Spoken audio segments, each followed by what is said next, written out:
Welcome to In Vivo Leadership Podcast with Layli Sadagyani, and we have Matt Ahrens on today's episode.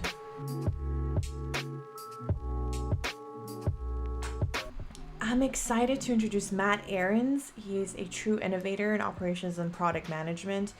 He has years of experience driving big results. He scaled operations from 120 million ARR, leading teams on higher impact projects. He has built technology that transforms industries, and you might have heard of him from Cadi, where he's deployed everything from a patent golf kiosk to a custom logistics system and grown a community of 500,000. Matt's passionate about using technology to make a difference, and he's always up for a challenge, hence why he had agreed to come on this podcast and partner with me. Plus, if you're really into good coffee, or maybe you're just into competitive basketball games, he is absolutely your guy. Let's dive into what makes Matt tick and how he's shaping the intrapreneurship in our world. Matt and I are going to be talking about fostering intrapreneurship as a leader. So I want to talk about what that means, because intrapreneurship, you're used to hearing the entrepreneurship a lot of the time, but not so much the intrapreneurship. And the definition is building entrepreneurship in your organization to help identify opportunities and launch new ideas for products and services. So that would be the general gist of what intrapreneurship means. Did you have that in your companies that you worked at? Was that something that was celebrated a lot? Celebrated? No, but it was always a part of the job. It was part 100%. Of the job.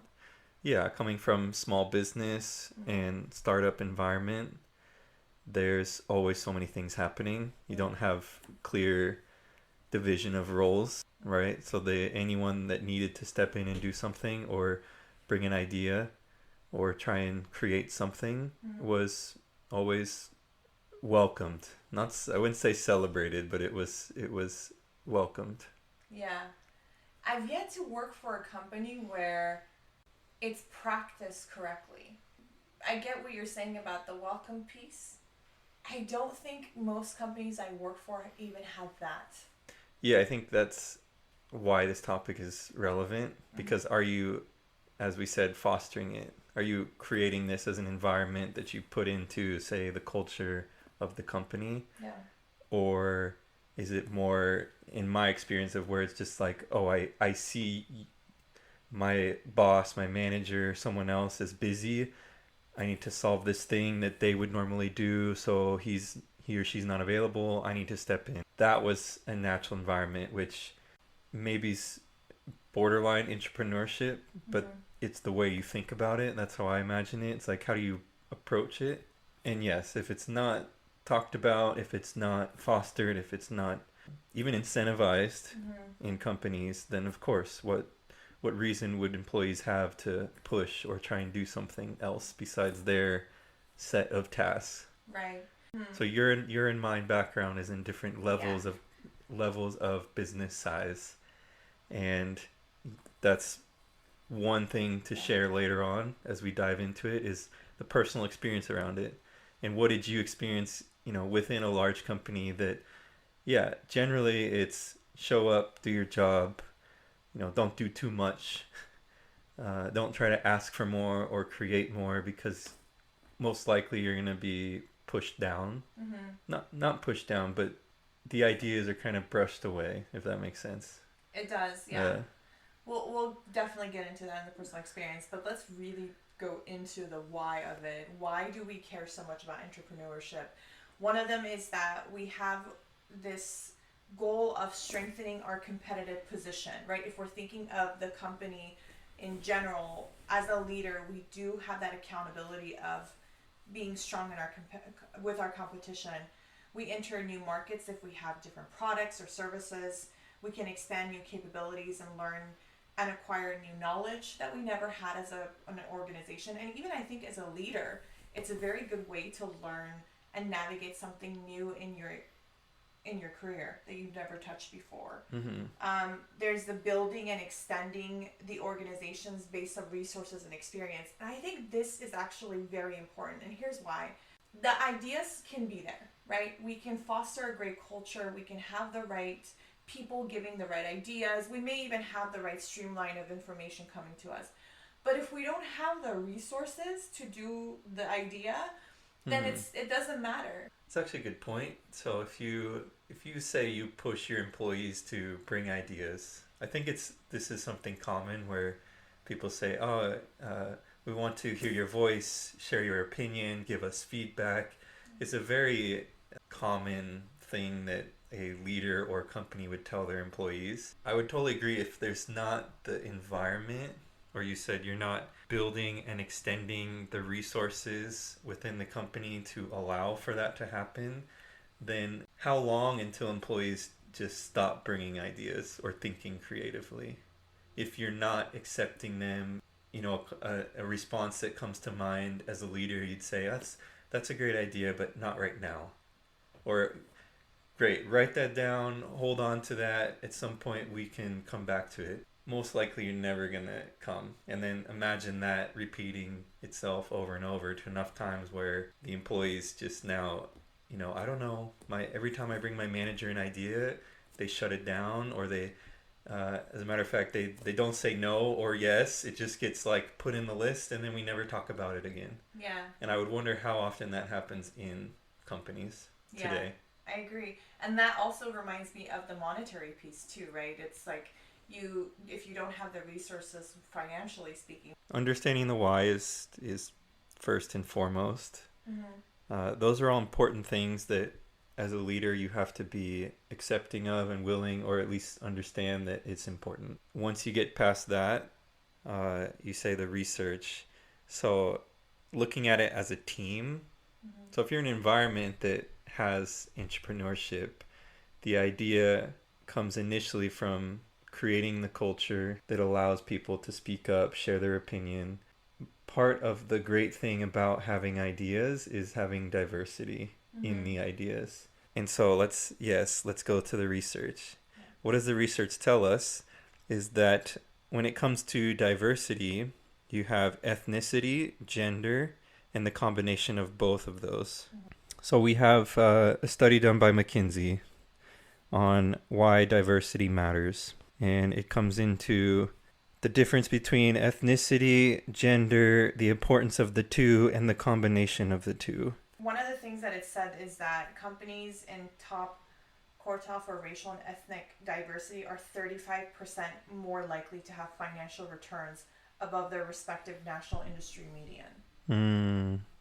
And then the other fact that came to was companies in the top quartile for gender diversity are 15% more likely to have financial returns above their respective national industry median.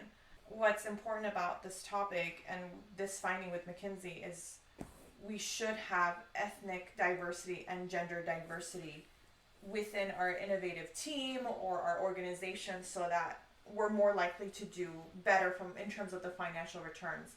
And again, why are we talking about financial returns? Well, because ultimately as leaders, that's what we're like, the core of what we do is to bring more money to the company. So whatever we're going to do has to bring more money. And usually, like 20, 30 years ago, we wouldn't have conversation like this because A, the things that you and I are talking about was what's called quote unquote soft skills. And B, it was like, these are trivial things. I want to manage, I want to do transactional things. That's like things that are more tangible. As a leader, that's what I'm going to do. Whereas now in our world, the complexity of how we create a team, who's in the team, the diversity and all of this, they're starting to look at the results financially and seeing that there is something financially that comes out of creating the right teams, creating the right, people with diverse backgrounds, if you will. At the end of the day, the only thing that matters more or less inside a business is how are you performing financially? How much money are you bringing in and how much do you keep at the end of the year? That is generally the largest metric inside an organization.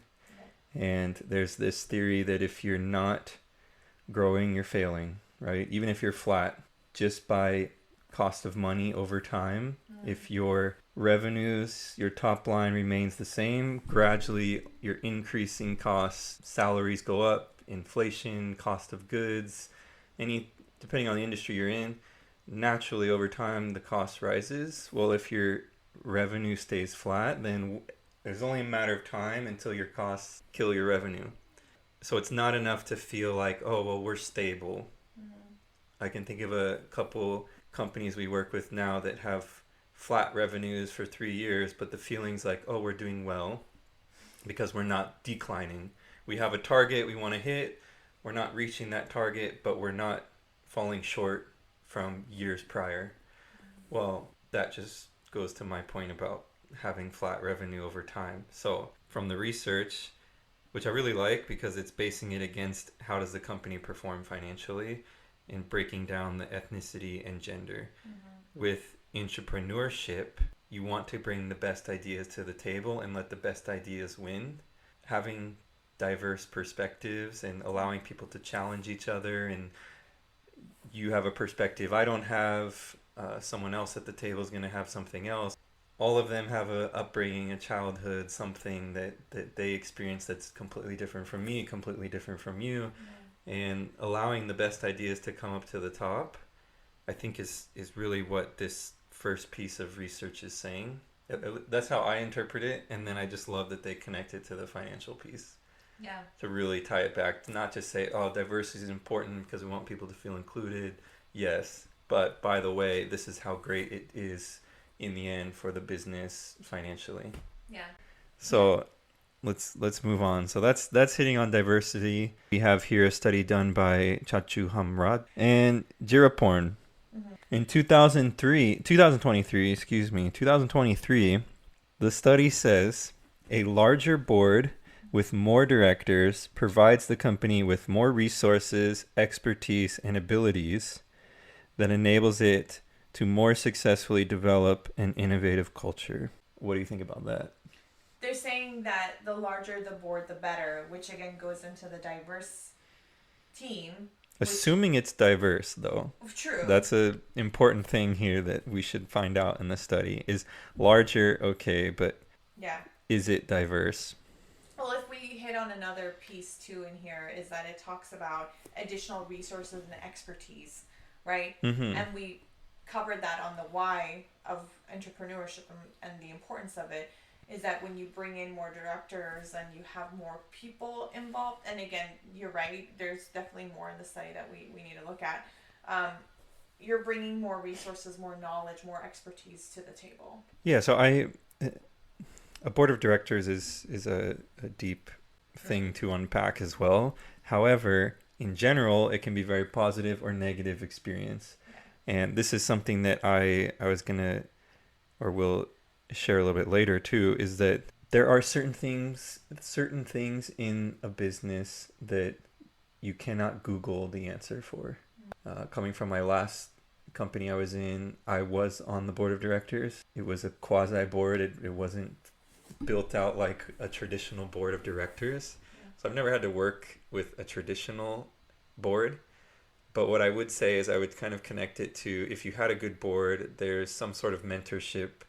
There's a separate group of people watching things going on that in theory they can help and foster better progress in the essentially call, email, connect with, bring things, say, hey, I'm working on this, or I'm trying to figure this out, or what do you think about this?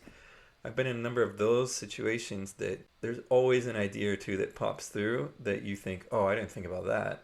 Or they pull in experience from an industry they've worked in that said, oh, well, when I was CEO of this company, or I was so-and-so here, this is how we did it, this is a similar problem. And that's what, it says additional resources, expertise, and abilities. Yeah. I'm putting that in more of the expertise to help you and lead you ways that you might, or lead you down better paths. Yeah. That if you didn't have that information, you might go the hard route. Exactly. And when I think of entrepreneurship, I'll be honest with you, Matt, I don't think of board of directors that much because they are the decision makers in my head. So it's more of the ideas coming to them. I just think that's so interesting that that's the Yeah. idea also with entrepreneurship is like now we're talking about board of directors. And I'll maybe segue us into the next topic because if I can be honest with you, when I think of entrepreneurship, I think of research and development right off the bat. That was always my association is like you have to have a strong R&D. I mean, even then there's definitely research that backs that up too. Yeah. I But think it's having a team yeah. dedicated specifically to that. Yeah. Okay, so I mean, that's what R&D essentially is. well, can we talk about R&D? R&D. Yeah, so let's go in. Let's R&D. R&B. R&B. Rock and roll. Yeah. Who's your favorite R&B artist? Okay. Did I hear Usher? Favorite song? What? Okay. What does the research say? So this study was done in 2022 in the Journal of Entrepreneurship Finance by Chang, Zhou, and Posner, and they found that R&D is a significant motivator of corporate social responsibility initiatives. Innovation and entrepreneurial spirit considerations influence investment in employee-friendly policies. Also, identifying R&D investment as an essential motivator of sustainable employee-friendly policies and the stakeholder theory-based value creation literature by suggesting that employee-friendly policies benefit R&D intensive firms. So if we were to make this much simpler, because the studies you and I are talking about, they're very advanced, right? What is this really saying? To me, Let's simplify this down, ChatGPT. Yeah, I know, right? Describe to me in a 5-year-old. It's all in all, investment in your R&D matters, and your employees are looking for this. So the stronger your R&D is, the better you are at creating those employee-friendly policies that would bring that innovation, bring that entrepreneurship into your organization. So that R&D starts to play as an important factor in fostering your entrepreneurship. So why does it influence investment in employee-friendly policies? Because you're basically, where are they likely going to go to work inside a large company that has structure and policy and order?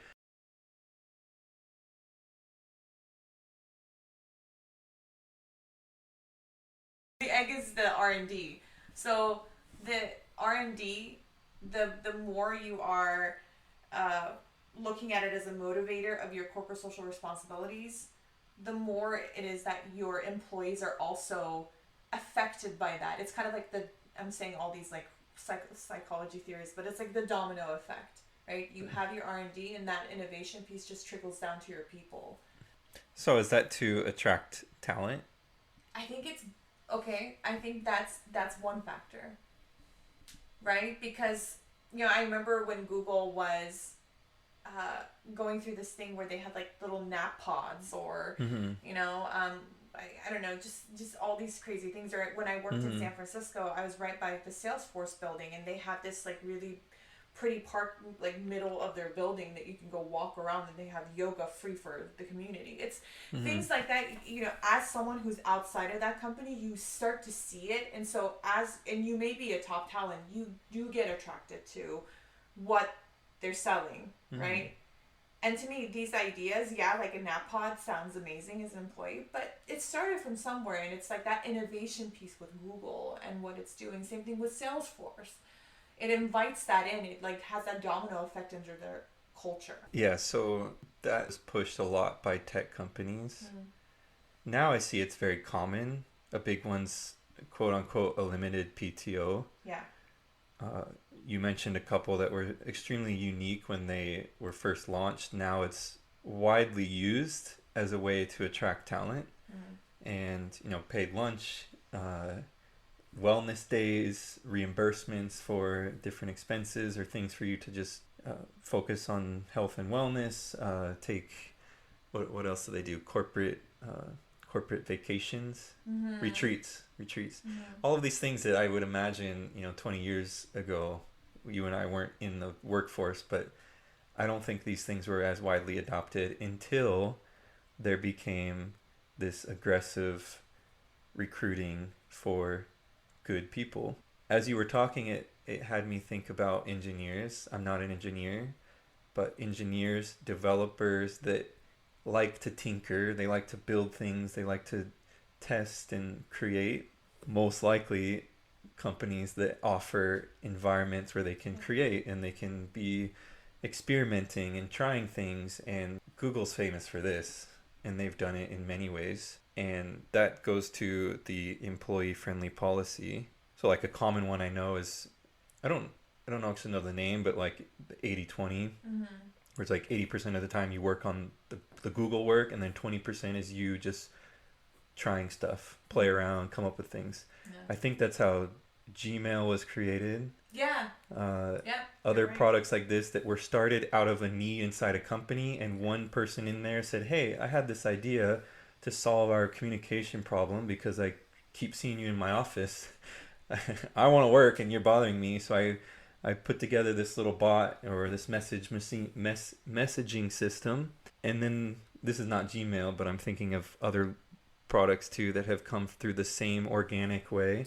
And the argument would be, would that have come if it was not for this entrepreneurial environment to allow for creation? So I think one is to have the idea, which we started this by saying, okay, we have the idea, but what's happening when those ideas come? Yeah. And then the second part is, are you allowed to create off of that? Test it, experiment, try that idea is the leadership part to me that seems very important. If you were to bring an idea to me and I took one path to say, great, we'll consider it later, or, great, why don't you try it? It's such a different feeling for you to just feel like, I have some freedom to like go do something and try it and create. And lately that's actually a problem I've noticed. Why don't you go talk to the team and see if you guys have some ideas? We could do some experiments with it.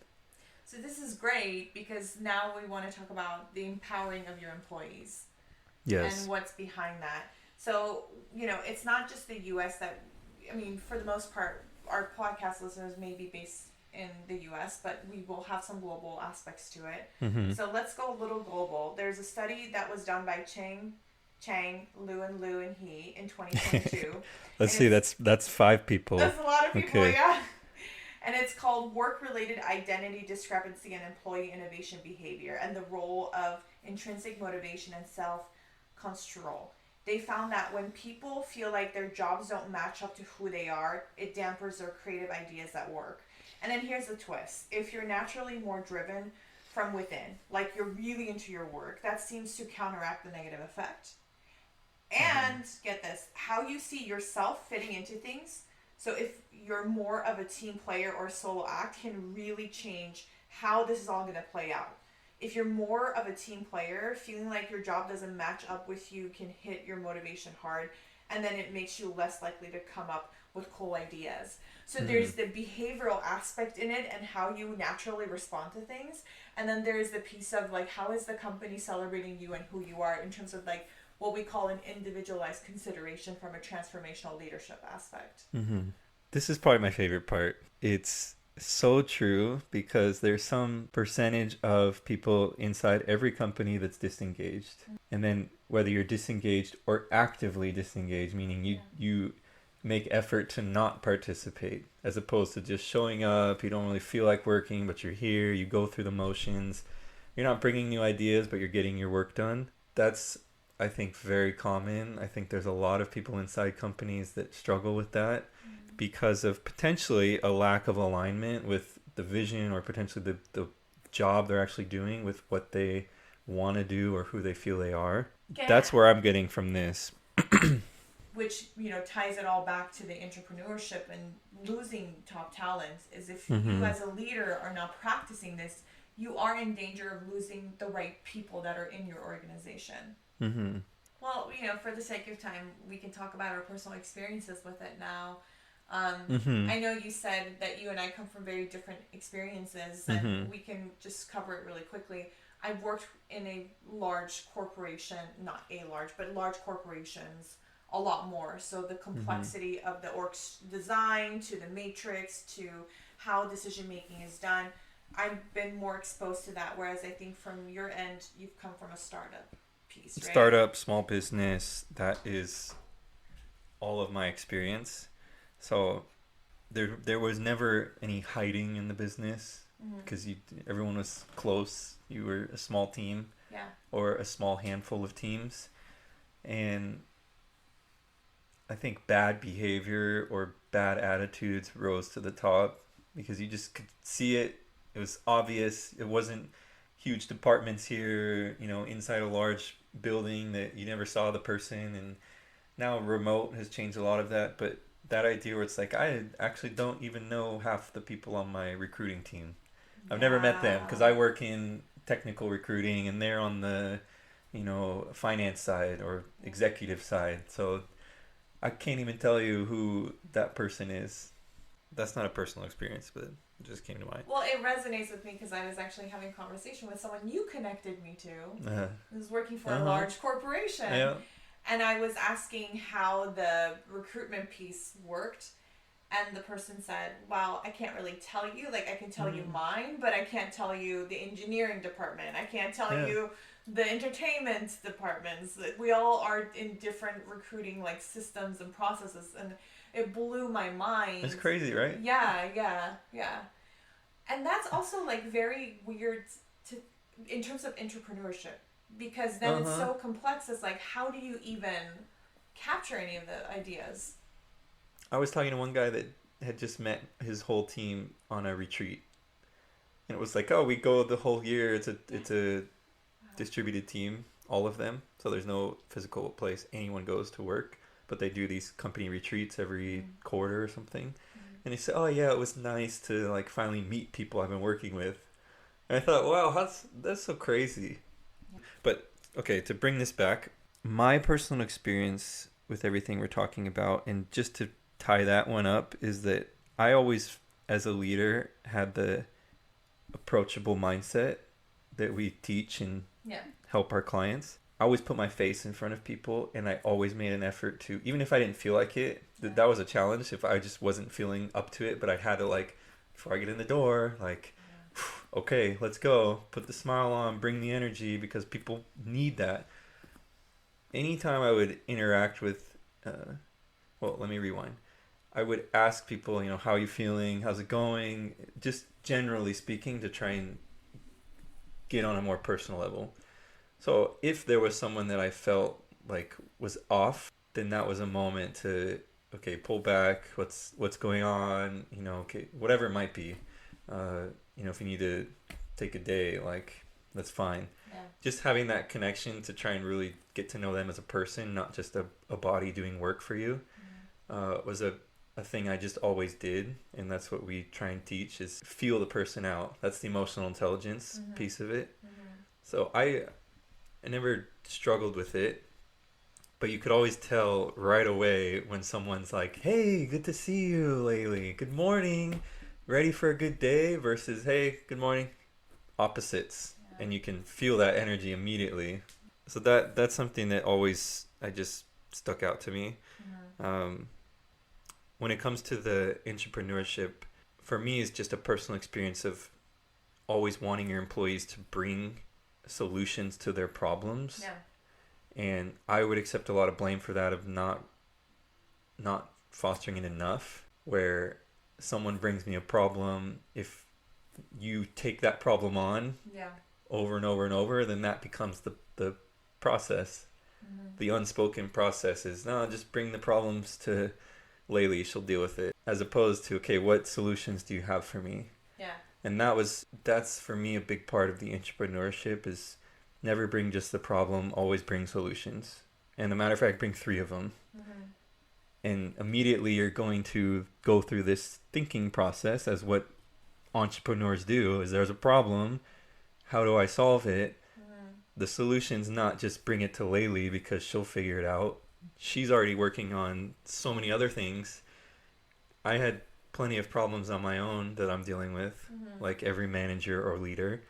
You don't want your team to constantly bring more. So intrapreneurship to me means that, is always thinking about any problem that's in my view that I'm dealing with in my day-to-day. I'm going to always have the solutions, or at least bring them to the table. Think of the idea, come up with a plan, do something to bring the value. hey, Laylee, I know you're busy, but look, I'm dealing with this problem. Here's what's going on. I've come up with a couple ideas. I just want you to approve it. You know, as the leader, as the manager, what's the action we take? Maybe you make the decision or maybe not. But having that already changes that interaction tenfold. Yeah. Yeah. I totally resonate with that experience too from my end, even from a large corporation too. Because, so my personal experience with entrepreneurship has been interesting, just again, from a large, complex organization.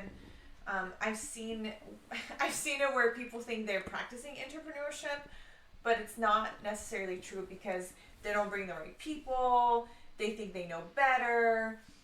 They have blind spots that no one tells them. There's a groupthink mentality that comes in there. And so one of the experiences that I had is I came into this company to help them with another project. And some of the leaders sat with me and said, so Laylee, and they were so proud. So Laylee, here's what we did. We were trying to figure out, what's the next product for millennials. And then they basically walked me through what sounded to me from a consultant standpoint, millions of dollars of expenses for 5 years. They wanted to figure out how and what millennials needed. And after 5 years, they came up with this basically, this existing product, that's good enough. This is what they needed. And I listened to their story and I looked at some of the work that they did.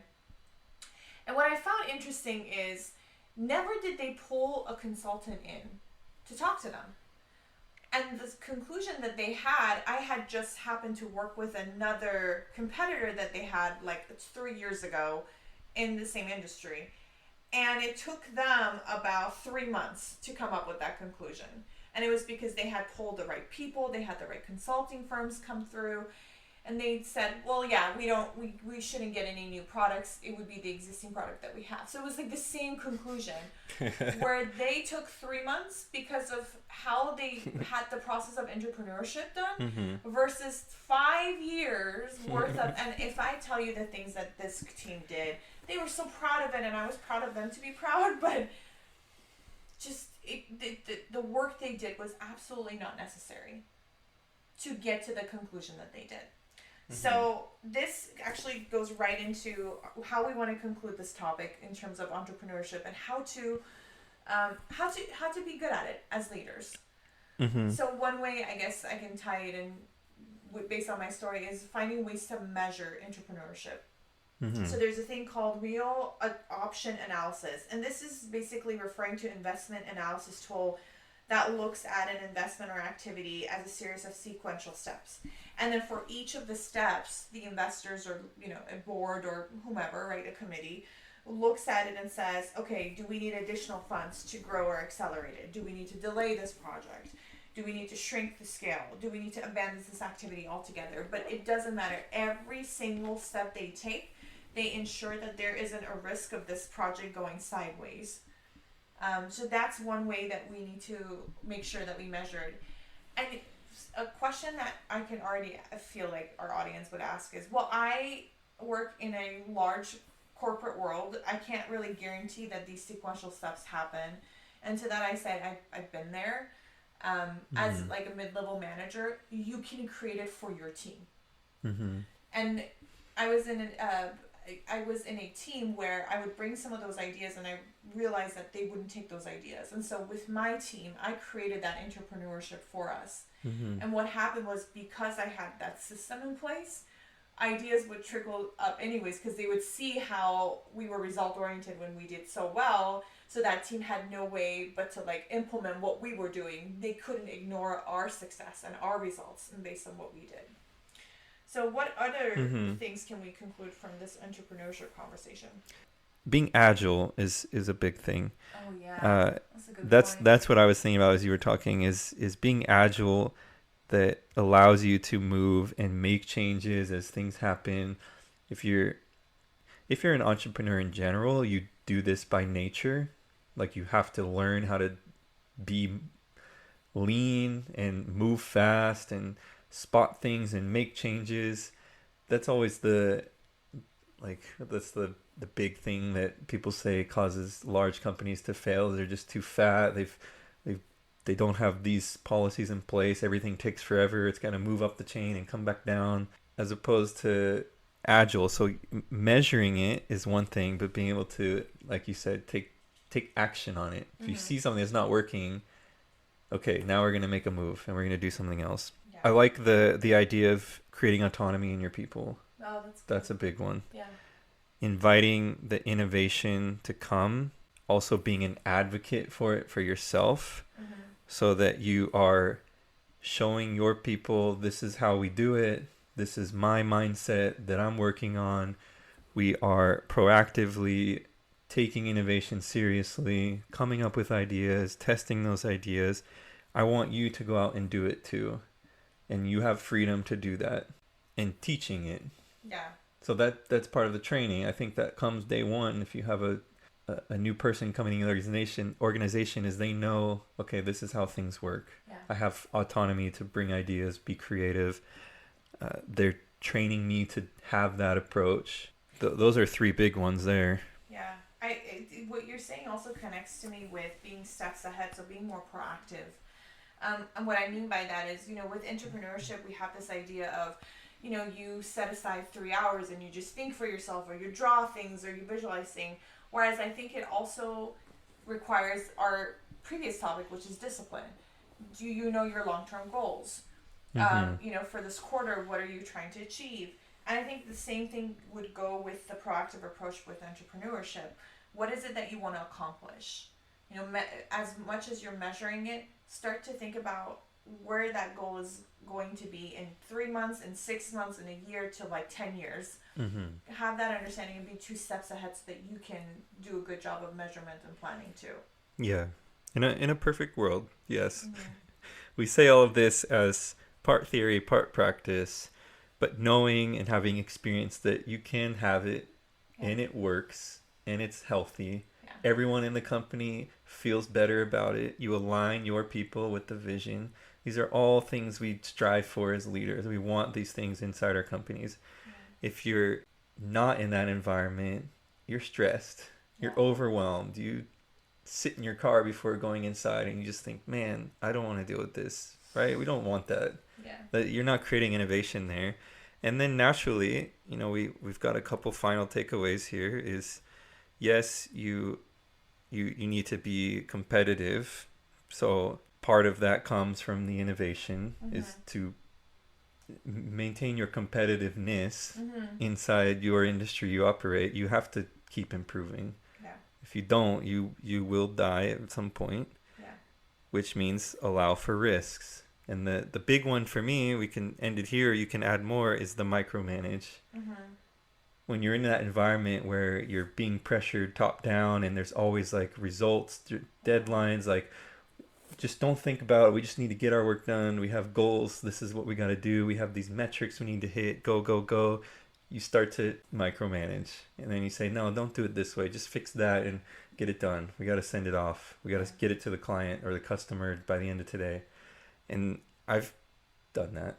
Yeah. I'm sure you have at certain places, and it totally kills the creativity.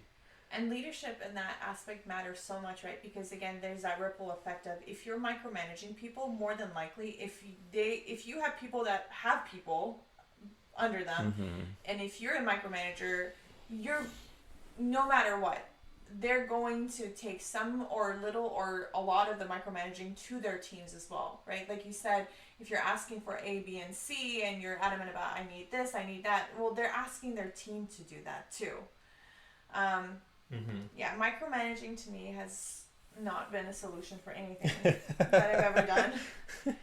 And it does really kill creativity because people are too scared to take risks. People become risk averse in that culture. Yeah. Yeah, it's a monkey see, monkey do. If I show you and then you got your people, you're going to start doing the same. Yeah. And that is one way to run a culture. That doesn't, I'm not saying it won't work, but it's how happy, how driven, how valued will your people feel. Yeah. Yeah, and that's the thing, right? Like, if we want to talk about all the things that we've covered, at the end of the day, is your company going to go down if you don't practice entrepreneurship? No. And that's not the point of what we're trying to make here. The point is that too long in this corporate world have we gone to ignore a lot of these things that could make us even more successful. So like the micromanaging piece, sure, in a short-term run, works amazing. People are too scared of you. They'll do the things that you do. In the long term, you're going to lose top talent. Yes. You're going to be looked at as a really poor leader. The reputation of the company goes down depending on what your title is in that company. So there's so many factors that do play in that micromanaging piece. Yeah, people just don't want to work for you. Yeah. You just deal with people problems all the time, and no one wants that. We want to build and create, not always constantly hire, fire, train, and repeat. So you're always going to have people problems. You don't want that. I want people around me that are doing more than me and creating more than me and building more than me and pushing me to be better. That's an approachable leader. And this is the end of our podcast. Anything else before we close off? I don't think so. Well, thanks for listening. Thank you for listening. My name is Laylee. This is Matt. And we are signing off.